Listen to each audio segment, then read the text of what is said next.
Recentemente eu gravei uma série de vídeos que tocam em temas sociais, temas políticos, né? Alguns sabem e outros não, que chegam aqui, que minha área inicial de atuação primária é sociologia, né? Eu sou sociólogo de formação. Aliás, sendo sociólogo, eu posso dizer que muitas vezes o que as pessoas acham que é a sociologia na universidade não tem nada a ver, né? Muitas vezes é associada a certas formas de pensamento que não são necessariamente hegemônicas, né? E sendo alguém que estudou sociologia antes de estudar psicologia, eu sempre tive um comprometimento com análise de contextos sociais, né? Então, para mim e para os meus alunos em geral, não é inesperado que eu faça esse vídeo sobre esses tipos de temas, né? Eu fiz mais um enfoque psicológico, mas eu ensino muitas vezes discutindo situações, né? Porque esses vídeos geram um pouco de polêmica e muitos não assistiram e muitos não gostaram, alguns me reclamaram por um motivo, porque eu discuto temas políticos e questões que são atuais e que podem estar presentes em movimentos políticos. Agora, esse vídeo, para quem for ver no futuro, é de 2022, pós-eleições, então há muitas questões.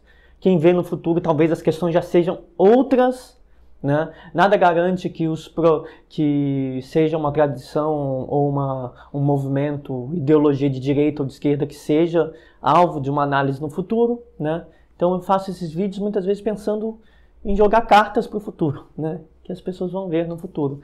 Não necessariamente eu explico contextos atuais porque são importantes, mas eu penso em como podemos generalizá-los para outros contextos. E nisso vem uma pergunta, né? Teve gente que veio me falar: você não deve se posicionar, você não deve, você não está sendo imparcial. Bom, eu em geral sou imparcial, sim, né? Eu estudo sociologia há mais de 20 anos, psicologia há mais de 10 anos. Então é muito difícil me questionar minha parcialidade se você não tiver um conhecimento próximo a uma certa qualificação. Sei que algumas pessoas acham isso problemático, mas é verdade. Mas a questão que me veio à mente é: se os psicólogos, sobretudo, devem se posicionar politicamente? E eu fiquei pensando, eu vi alguns posts em redes sociais, alguns psicólogos dizendo que sim, outros psicólogos dizendo que não. Em geral, acadêmicos acham que sim. Cientistas, porque tem pessoas que têm um certo campo de atendimento ou certa reputação em redes sociais que têm medo de perder clientes se posicionando. Mas acadêmicos não têm isso, porque a vinculação deles é com a ciência. Eu sou muito mais dessa forma. E por minha vinculação ser com a ciência, doa a quem doer. Eu estou em nome do conhecimento, né? No passado, eu lembro quando eu era jovem. Então esse vídeo eu estou falando de algumas coisas da minha vida. Eu lembro quando eu era jovem, eu criticava outros governos, eu era criticado. Agora eu critico o governo atual, criticado. Sempre fui crítico porque eu sempre fui analista, né? Analista, e quem analisa vê problemas, né? Então a pergunta: psicólogos devem se posicionar politicamente? Eu tenho uma posição sobre isso, que não politicamente, mas tecnicamente e cientificamente, ou baseada no código ético de sua carreira, de sua profissão, né? Temos que lembrar duas coisas. Uma profissão como a psicologia envolve uma atuação científica na área. Você tem comprometimento com as suas teorias.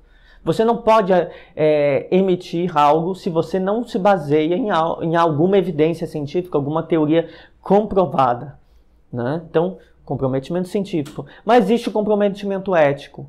Quando nós falamos de fenômenos que envolvem a saúde de outras pessoas, a psicologia é uma ciência humana, mas envolve também aspectos biológicos, comportamentais que a encaixam, principalmente por sua atuação no ramo de saúde, como uma área de saúde. Então, quando envolve a saúde de outras pessoas, a gente talvez não deva ficar calado, né? Eu imagino que é eticamente desejável que nós nos pronunciemos quando são questões de saúde coletiva ou de saúde pública, né? E aí que nós vemos as questões atuais, né? Movimentos políticos, discussões políticas. Quando nós vemos movimentos, por exemplo, que têm um caráter emocionalmente desregulado, alta agressividade. Isso não são temas aqui de vários vídeos aqui do canal? Desregulação emocional, agressividade, distorções cognitivas. Então, são temas que eu tratei aqui várias vezes falando de relacionamentos abusivos, né?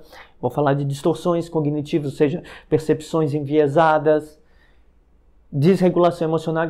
Esses fenômenos também estão presentes coletivamente em grupos políticos e por isso eu fiz uma série de vídeos sobre isso, né? Então, se nós estamos vendo certos grupos, certos movimentos apresentando esses aspectos, nós devemos nos pronunciar? Eu acredito que sim. Cientificamente, nós não devemos dizer sou favorável ou sou contra, mas explicá-los, e é isso que eu tento. Eu tento explicar os riscos que isso significa para a saúde individual dessas pessoas e para dos outros. Então, um comprometimento com a saúde coletiva, pública, né? E, ao mesmo tempo, explicá-los cientificamente, porque são cientificamente relevantes. Nós temos teorias, por exemplo, da psicologia social, que explicam esses fenômenos, que explicam comportamentos coletivos, que explicam dinâmicas de hostilidade entre grupos, que explicam contaminação emocional entre grupos. Temos psicologias das massas, temos tudo isso e nós sabemos explicar esses fenômenos. Psicologia social em todo o currículo de psicologia, da formação do psicólogo no Brasil e em outros países também. Psicologia social é obrigatória, então você tem que saber, né? Então, primeiro, psicologia social explica essas coisas e, sendo psicólogos, nós devemos saber fazer esse tipo de análise. Segundo, muitos fenômenos desse tipo são clinicamente relevantes. E o que significa isso? Que mesmo que não seja um psicólogo social, o psicólogo clínico vai perceber problemas. Por exemplo, o psicólogo social vai pensar a dinâmica de hostilidade entre grupos, agressividade na dinâmica grupal, ou distorções coletivas devido a ideologias, mas tudo isso vai ser explicado por várias teorias das representações sociais, das atitudes, várias teorias da psicologia social, teorias da cognição social, várias. Mas quando você entra em fenômenos clínicos, o psicólogo clínico também consegue explicar, né? Porque quando a gente lida com fenômenos em que as pessoas estão tendo alta desregulação emocional, algumas estão ficando deprimidas por não terem suas fantasias políticas realizadas, né? E digo fantasias porque muitas vezes é desconectado da realidade, são sonhos ou pesadelos e não correspondem à realidade. Então as pessoas estão adoecendo, Então temos fenômenos clínicos, tem pessoas que estão com pensamento paranoide, temos fenômenos clínicos. Então, o psicólogo não deve se isentar disso, né?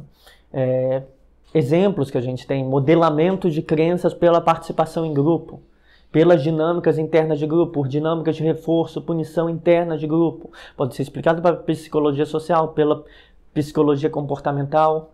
A produção de uma distorção, de distorções cognitivas de grupo que criam quase uma falsa realidade, podem ser explicadas pela psicologia cognitiva. E também todo o nosso modelo psicopatológico pode explicar como essas coisas, num nível grave, de longo prazo, ao longo de meses ou anos, pode gerar sintomas patológicos, se pode, né? Nós vemos, devido à participação em movimentos políticos, pessoas desenvolvendo delírio místico, que é um traço da esquizofrenia. Delírio místico é você atribuir santidade ou efeitos milagrosos a pessoas ou objetos, né? Ou situações que não, por exemplo, se achar que um líder político é o equivalente de um salvador. Isso é a beira do delírio místico.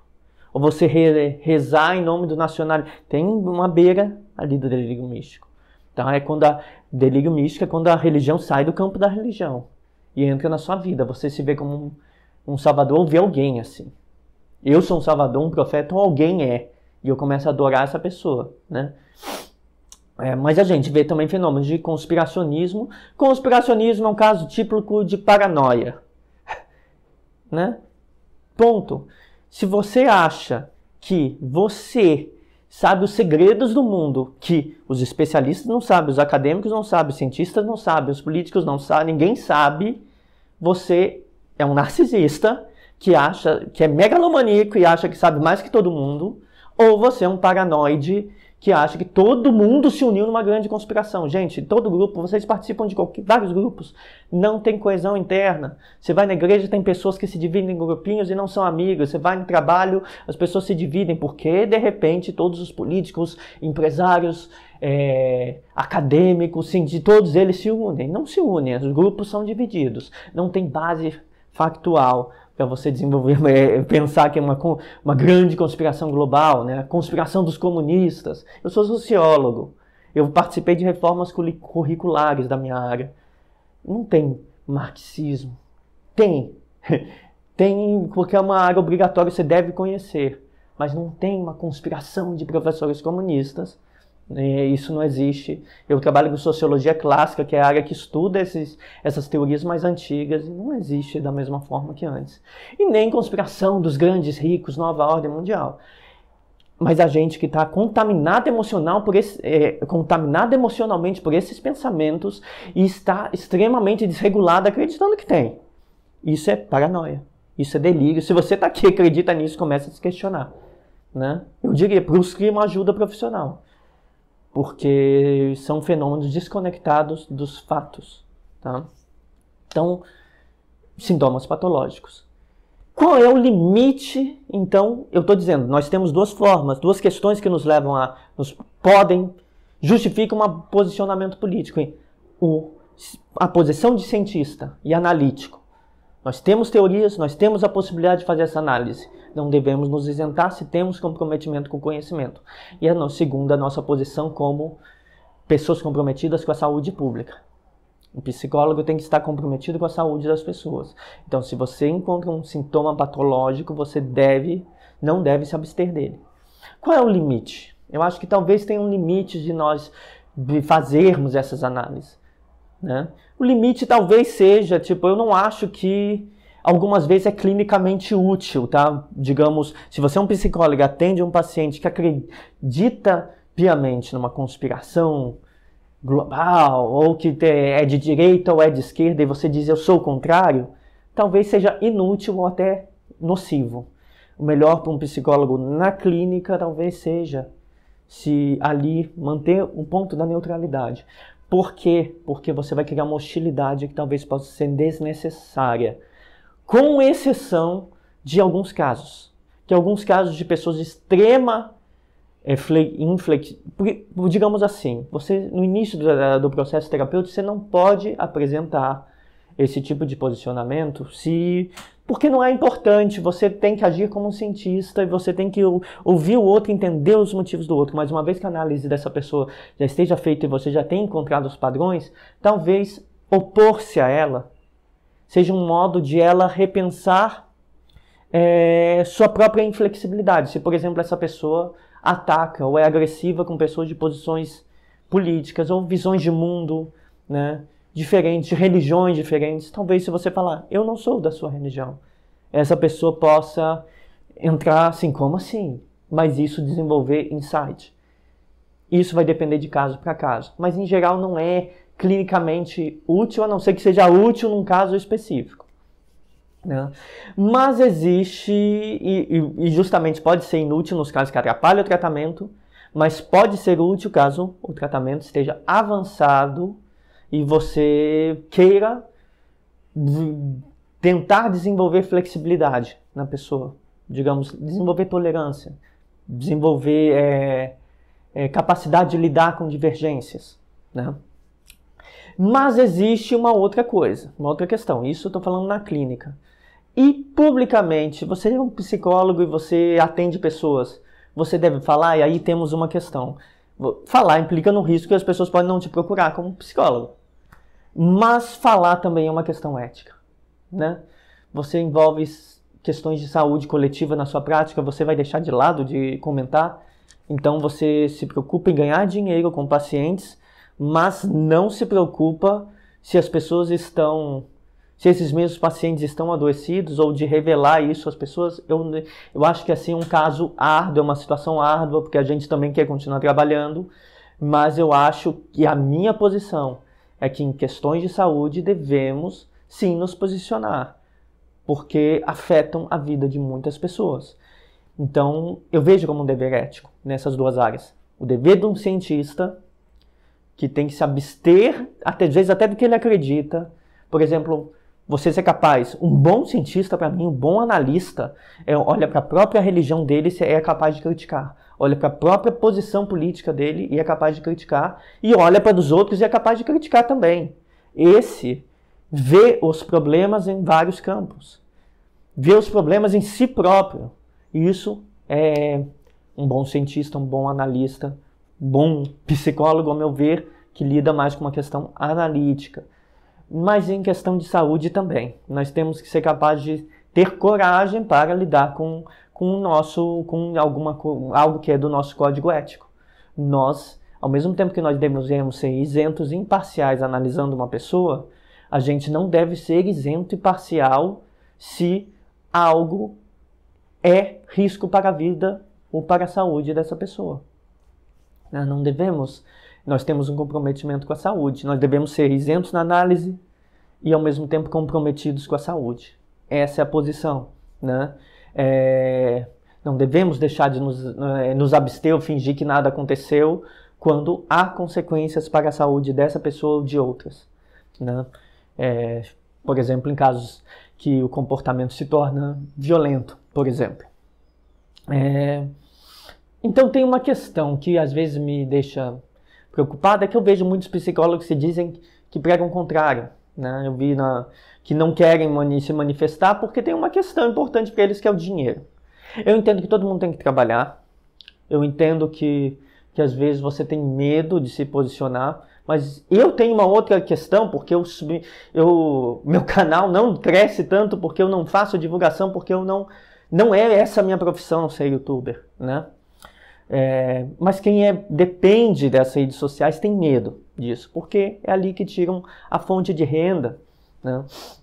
Então muitos psicólogos querem manter clientes, né? E por querer manter clientes, eles têm dificuldades em falar o que pensam, ou usar as teorias, porque falar o que pensam é uma coisa, mas usar as teorias para pensar é o melhor.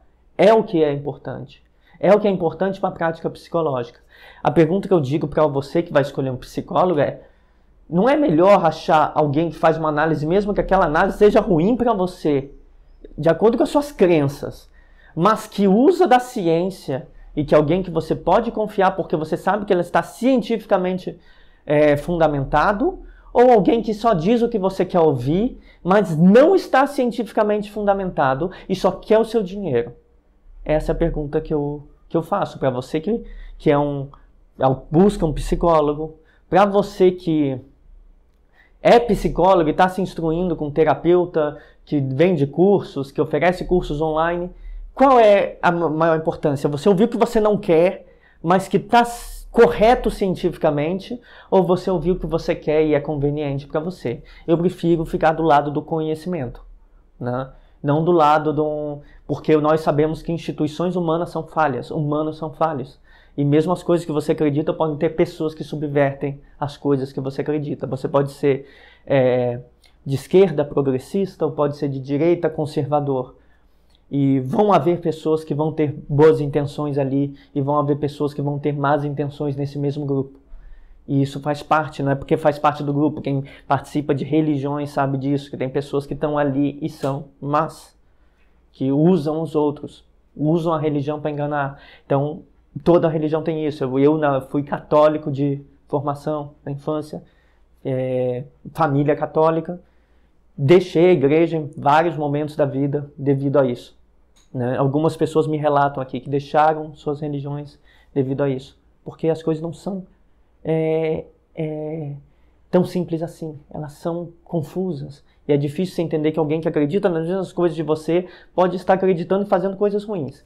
Então, o que eu digo tanto para psicólogos que procuram instrução contra os psicólogos, como pessoas que procuram um psicólogo para o seu tratamento de saúde, a meu ver, vale mais a pena você confiar na ciência, mesmo que a ciência seja inconveniente de acordo com seus valores, e diga o que você não quer ouvir, do que você confiar simplesmente nos valores da pessoa ou numa pessoa que não manifesta qual é a posição da ciência sobre um tema, né? Porque muitos não dizem porque não querem perder dinheiro, mas então você pode confiar no conhecimento que eles trazem? Eu não sei. Eu acreditaria que não.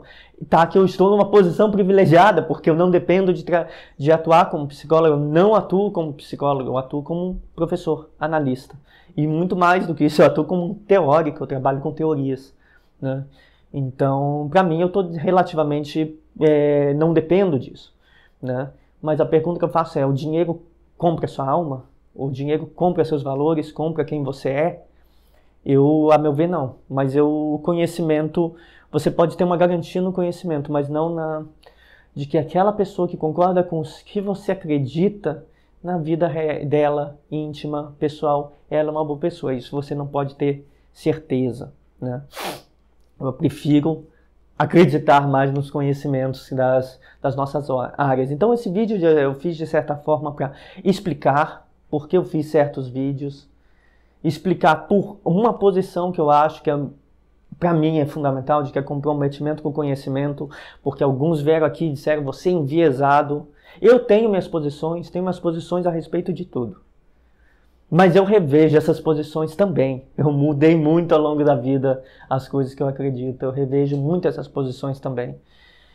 E o que eu vejo como correto cientificamente é isso. Você ser capaz de ser crítico, autocrítico de você, das suas decisões e crítico das outras coisas. E a ciência nos oferece essa capacidade crítica. Então, sobre essa pergunta se devemos nos posicionar, eu acho que sim. Mas nos posicionar não com base nas nossas preferências, mas nos nossos conhecimentos e na capacidade analítica que nossos conhecimentos oferecem.